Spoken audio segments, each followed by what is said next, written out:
வணக்கம். எல்லோரும் எப்படி இருக்கிறீங்க? நல்லா இருப்பீங்க நம்புகிறேன். இன்றைக்கி எதை பற்றி பேச போகிறேன்னா வேறு ஒன்றும் கிடையாது.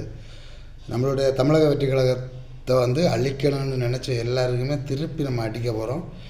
2026 தேர்தல் தான் அதுக்கு வழிவகுக்கும். கண்டிப்பாக அடி உறுதியானது. இன்னும் ஒரு முக்கியமான விஷயம், தளபதி ஏற்கனவே அறிவிச்சாச்சு நமக்கு. பிஜேபியுடன் எந்த காலத்துலேயும் கூட்டணி கிடையாது, திமுகவுடனும் கிடையாது. அதனால் நம்ம யாரும் பயப்பட வேண்டாம், தைரியமாக இருங்க. என்ன வதந்தியாக பரப்புனாலும் இவனை ஒரு மயக்கம் எடுத்துகிட்டு போயிட்டு இந்த நெட்டில் அமித்ஷாலாம் விற்கிது, ஒரு 800 600 நினைக்கிற ஒரு மயக்கம் மாத்திரம் எடுத்துகிட்டு போயிட்டு கேமரா கொண்டு போயிட்டு பிஜேபி கூட கூட்டணி நினைக்கிறீங்களா நீட்டுறானுங்க. இவனுங்கெல்லாம் என்ன ஆக போகிறாங்கன்னு மட்டும் பாருங்கள். எப்படி கிளப்புறாங்கன்னு பார்த்துக்கிங்களா. அவனை எந்த வழியில் கிளப்புனாலும் நம்ம எல்லாம் மைண்டு பண்ண போகிறது கிடையாது. இவங்களுடைய இந்த பேச்சினால மக்கள் இன்னும் அதிகமாக தளபதிக்கிட்ட நெருங்க தான் போகிறாங்க. இவங்களுக்கு இந்த பேச்சினால் ஒரு மயிரை கூட அசைக்க முடியாது. அது என்னுடைய ஒரு கருத்து. கரூர் துயர சம்பவத்தில் பிள்ளைகளை இழந்து, மனைவியை இழந்து, சகோதரியை இழந்து எல்லாரையுமே எங்கள் தளபதி கண்டிப்பாக சந்திப்பார்.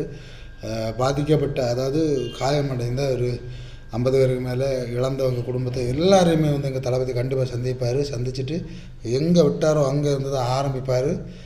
இது 100க்கு 100 என்னால் சொல்ல முடியும். இன்னொரு விஷயம் என்னென்னா, இனிமே ஒரு பொது மேடையில் தளபதி பேசும்போது காவல்துறையை தளபதியோட ஆட்சியில் காவல்துறை எப்படி இருக்குங்கிறத 100க்கு 100 அலௌன்ஸ் பண்ணுவாங்க, கண்டிப்பாக அறிவிப்பாங்க. இது என்னால் சொல்ல முடியும். கண்டிப்பாக இது நடக்கும். ஏன்னா எங்களுடைய எண்ண ஓட்டங்களெல்லாம் அப்படியே தளபதி பேசுகிறாரு. அதை வச்சு தான் நான் கண்டிப்பாக சொல்கிறேன். நீங்களே பார்த்துருப்பீங்க, இந்த காவல்துறைங்கிறது பந்தபஸ்து ரூட்டிங்கெல்லாம் போட்டுப்பாங்க. ஒரு சேரம் போட்டுட்டு சும்மா உட்காந்து செல்ஃபோன் தான் நோண்டிட்டு இருப்பாங்க.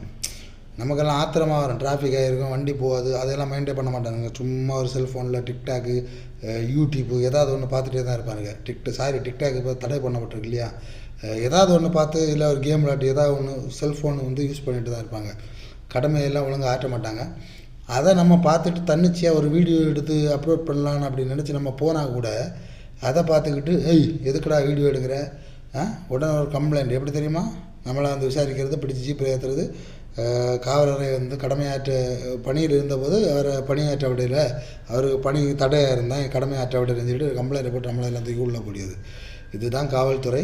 இந்த காவல்துறை மறுசீராய்வு செய்யப்படும். எனக்கு தெரிஞ்சு கண்டிப்பாக 2026 இனி வர்ற ஒவ்வொரு கூட்டத்திலையும் தளபதி ஒவ்வொரு அறிவிப்பையும் கண்டிப்பாக வெளியிடுவார். நான் நம்புகிறேன். கண்டிப்பாக இது மக்களாட்சி, மக்களுக்காக தான் எங்கள் தளபதி வர்றாரு. ஓகே மக்களே, பொய்யான வதந்திகளை நம்பாதீங்க. மீண்டும் அடுத்த வீடியோவில் சந்திக்கிறேன்.